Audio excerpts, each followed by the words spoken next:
You ask Tiger to solve. This deals with linear equations with one unknown. The final result is x equals 445. Let's solve it step by step.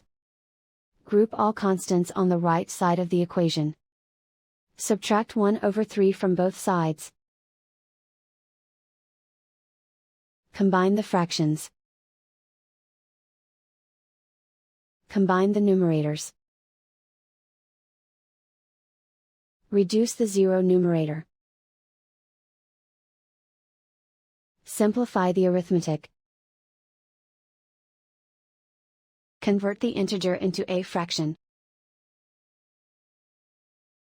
Combine the fractions. Combine the numerators. Isolate the x. Multiply both sides by 15. Group like terms. Multiply the coefficients. Simplify the fraction.